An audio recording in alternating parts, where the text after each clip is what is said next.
బంగారం లూటీ చేసి 5 కోట్ల నగదును లూటీ చేసిన గ్యాంగ్ ను పోలీసులు అరెస్టు చేశారు. ఈ నెల 3న అర్ధరాత్రి హైదరాబాద్ గుజరాతీ గల్లీలో లక్ష్మీ మొబైల్ షాప్ లో దొంగతనం చేసిన ముఠాను సుల్తాన్ బజార్ పోలీసులు అరెస్టు చేశారు. మరొక దొంగతనం కోసం హైదరాబాద్ వచ్చి దిల్సుఖ్ నగర్ లోని హోటల్లో ఉన్న నిందితులను ఈస్ట్ జోన్ పోలీసులు అరెస్టు చేశారు.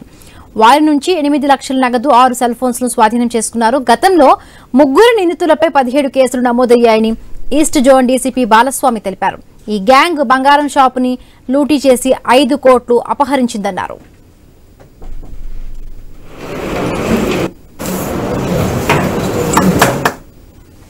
మనము 6 నిందితులను కూడా పట్టుకొని వారి నుంచి 8 లక్షల రూపాయలు 6 మొబైల్ ఫోన్లను కూడా సీజ్ చేయడం జరిగింది. వీళ్ళ నేర చరిత్రను పరిశీలించినట్లయితే ఈ 6గురిలో A6 అనే అతను మిగతా 5 మందికి కూడా ఇన్ఫర్మేషన్ ఇవ్వడం జరిగింది. A1, A2 and A3, A4, A5 వీళ్ళందరూ కూడా జాలూరు డిస్టిక్ ఆఫ్ రాజస్థాన్కి చెందిన వాళ్ళు. వీళ్ళు ప్రీవియస్లీ కూడా చాలా కేసులలో నిందితులుగా ఉన్నారు. A3 పైన జాలూరు డిస్టిక్లోనే దాదాపు 18 కేసులు ఉన్నవి. A1 and A2 and A4 మీద 4 కేసులు ఉన్నవి. సో ఇట్లాంటి మన ఆటబోగినటువంటి ఈ క్రిమినల్ గ్యాంగ్ని ఈరోజు అరెస్ట్ చేసి రిమాండ్